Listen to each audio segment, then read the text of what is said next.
Hi, and welcome to the 10-Minute Food Truck Training Podcast. My name is Bill Moore. I am a food truck business coach and author of Food Truck 101, Beginner to Winner. This podcast is all about helping you start and grow your food truck business. All this week, I'm talking to Germany and Kayla from Sloppy Dogs. They're out of Houston, Texas. These ladies are a bundle of energy, and they offer great service, and they've transformed the humble hot dog into something amazing. Today, we're talking about one of the goals that Germany and Kayla have for Sloppy Dogs. Imagine what's possible when learning doesn't get in the way of life. At Capella University, our game-changing FlexPath learning format lets you set your own deadlines so you can learn at a time and pace that works for you. It's an education you can tailor to your schedule. That means you don't have to put your life on hold to pursue your professional goals. Instead, enjoy learning your way and earn your degree without missing a beat. A different future is closer than you think with Capella University. Learn more at capella.edu. So the way that you are talking about the sizzle on the fryer, that tells me you've got prior food experience. Where did y'all come from as far as your food background? Well, I graduated from culinary school. I worked in oil and gas fields, different restaurants, hospitals, senior livings, temp agencies, Minute Maid Park, Diamond Club, NRG. I did a lot. So I've been in lots of different kitchens. That's what really got my experience. So what took you from those commercial kitchens to wanting to get into being a street food vendor? I always was able to get a manager position in pretty much all my kitchen jobs. Right. So I always worked hard, and I got tired of working hard for other people. And my sister, she's been the same way. We just came up with the idea of Sloppy Dogs together and took off from there and had faith that we can do it. Well, you guys are definitely doing it. Thank you. No, it was amazing. I was really thrilled. With a culinary background, the sauce that you have on the chili dog that I had is not something that you would normally find on a typical chili dog. How'd you come up with that particular taste that chili has? Our mother, she makes the best hot dogs. Mm-hmm. So we kind of stole her recipe and, put our own little spin on it too. And hey, it came out. So a lot of people probably wonder why that was like a weekly thing. When we came home from school or church or whatever it was in the evening time, mom made chili dogs, and they were the best chili dogs ever. So, she put the mayo on the bun, she boiled the wieners, she turns chili into she knows how to put the right spices in it. She'll taste it and she'll no, it needs more. So she'll start adding all these spices in there, and it tastes so delicious. What I was saying was what I liked about it was it has a little sweet note to it, and I really enjoyed that because it counterbalances against the saltiness of the actual hot dog itself. Ah, okay, right, exactly. Because my very first experience with any kind of street food vending was a hot dog, and ours had a sweet sauce that we put on it, or sweet meat sauce. My mother-in-law at the time took grape jelly and mixed it in with her recipe, and it gave it just enough of a sweet kick that it was just so different.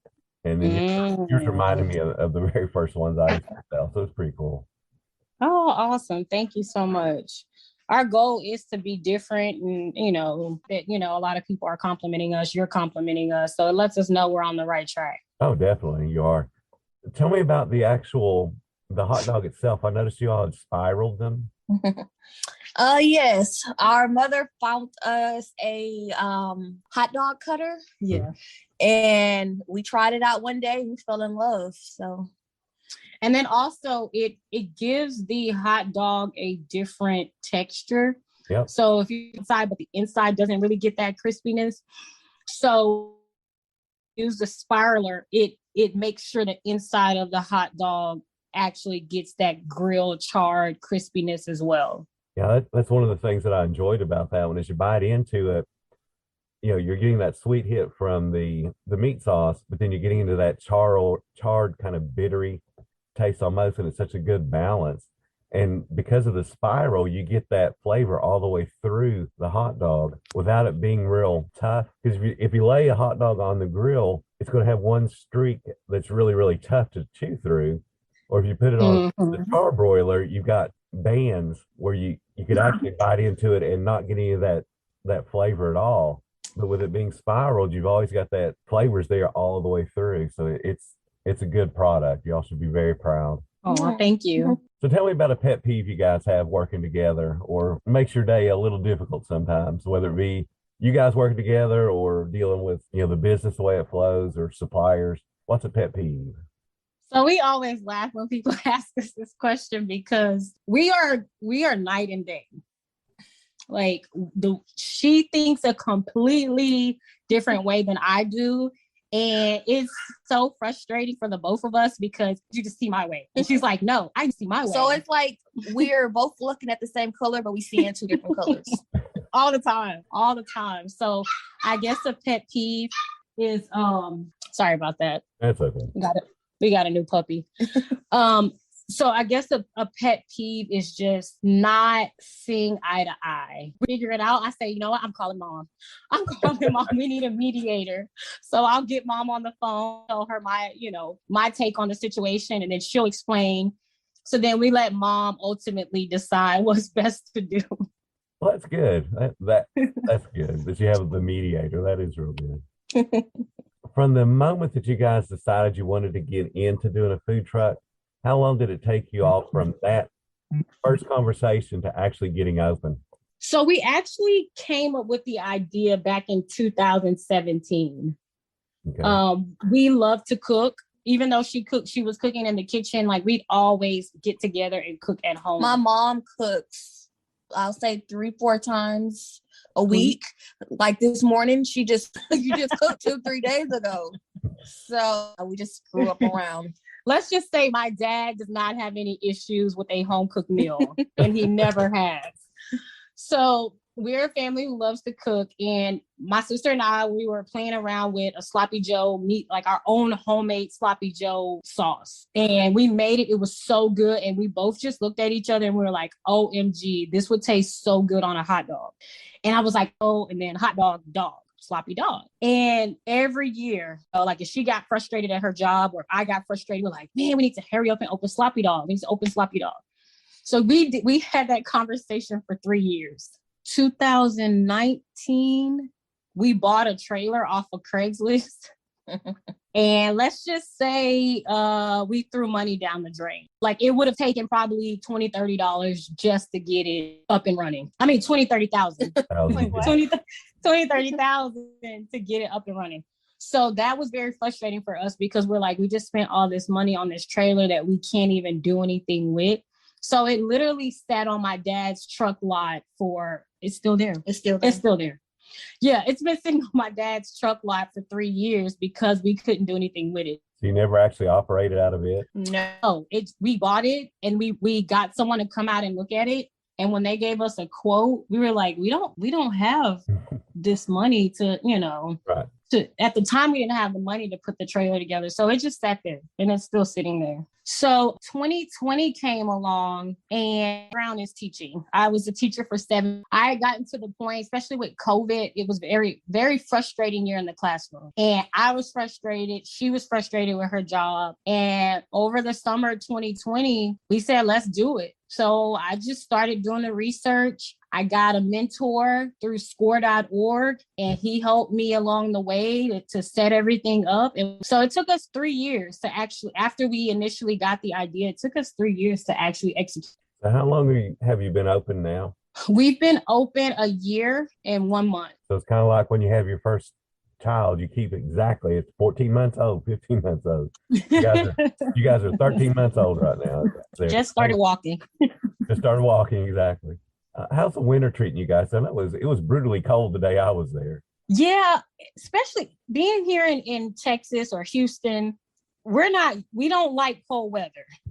So people tend to, I think people tend to, they want to stay in the house, they go to work, leave work, go straight home.